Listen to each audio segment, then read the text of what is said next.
اللہ کے نام سے شروع جو دلوں کے راز جانتا ہے۔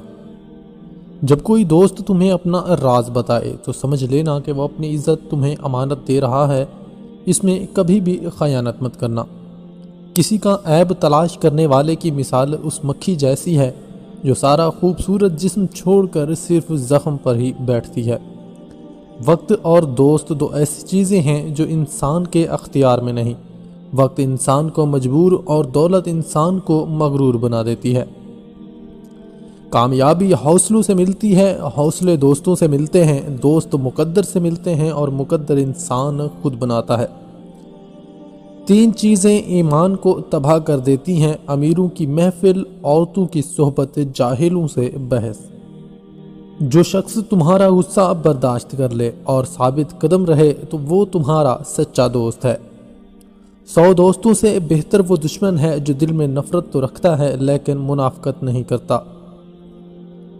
تمہارا ایک ہی رب ہے، پھر بھی تم اسے یاد نہیں کرتے، لیکن اس کے کتنی ہی بندے ہیں، پھر بھی وہ تم کو نہیں بھولتا۔ 3 رشتے بے نقاب ہو جاتے ہیں: بڑھاپے میں اولاد، مصیبت میں دوست اور غربت میں بیوی۔ موت سے بڑھ کر کوئی سچی اور امید سے بڑھ کر کوئی چھوٹی چیز نہیں۔ امن کی طرف راستہ مل جانے کی صورت میں خوف کی حالت میں مقیم رہنا نادانی ہے۔ جیسے جہالت کی بات کہنے میں کوئی خوبی نہیں، ایسا ہی حق سے چھپے رہنے میں کوئی بھلائی نہیں۔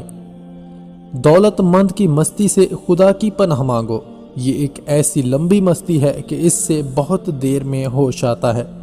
اگر خدا پاک حرام و ناجائز کاموں سے منع نہ فرماتا تو بھی عقل مند کے لیے ضروری تھا کہ ان سے پرہیز رکھتا۔ دولت مند کر دینے والی عورت کے چہرے پر 3 نشانیاں ہوں گی: کان چھوٹے، آنکھیں موٹی اور ماتھا بڑا ہوگا۔ اگر دنیا ہمیشہ ایک شخص کے پاس رہتی تو اب جن کے پاس موجود ہے ان کو ہرگز نہیں ملتی۔ ہر ایک چیز کے لیے زکوٰۃ ہے اور عقل کی زکوٰۃ نادانوں کی باتوں پر تحمل کرنا ہے۔